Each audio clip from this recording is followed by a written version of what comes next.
নামাজ পড়ছে একজন ব্যক্তি, সে আল্লাহর সাথে সরাসরি কথা বলছে, তার পাশে কথা বলা জায়েজ নেই। এমনকি নামাজরত ব্যক্তির পাশে কোরআন তেলাওয়াত করাও জায়েজ নেই। আমি কথা কি বুঝতে পারছেন?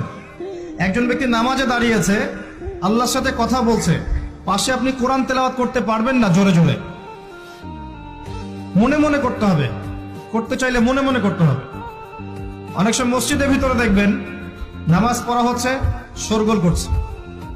নবী সাল্লাল্লাহু আলাইহি ওয়াসাল্লাম বলেছিলেন, আখিরুজ জামানে, তিরমিজিতে আছে হাদিসটা, আখিরুজ জামানে ইসলামের নামটুকু থাকবে, ইসলামের প্রকৃত বিষয়গুলো থাকবে না। কোরআনের মাসহাফ থাকবে, যে মাসহাফ, কোরআনের মাসহাফটা থাকবে, এর শিক্ষাগুলো থাকবে না। মসজিদগুলো হবে চাকচিক্যময়, কিন্তু মসজিদ হবে হেদায়েত শূন্য। আর চতুর্থ লাইনটা আরো ভয়ঙ্কর।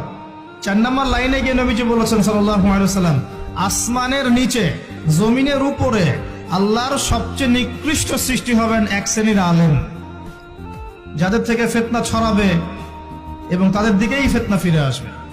তিরমিজির মধ্যে হাদিসটা আছে, যে কোনো আলেমকে জিজ্ঞাসা করেন এটা কোন শ্রেণীর আলেম, এটা বোঝার জন্য আপনার পিএইচডি করার দরকার নাই।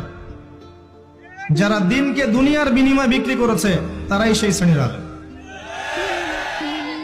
যারা সত্য কথা বলতে ভয় পেয়েছে তারাই সেই শ্রেণীর আলেম।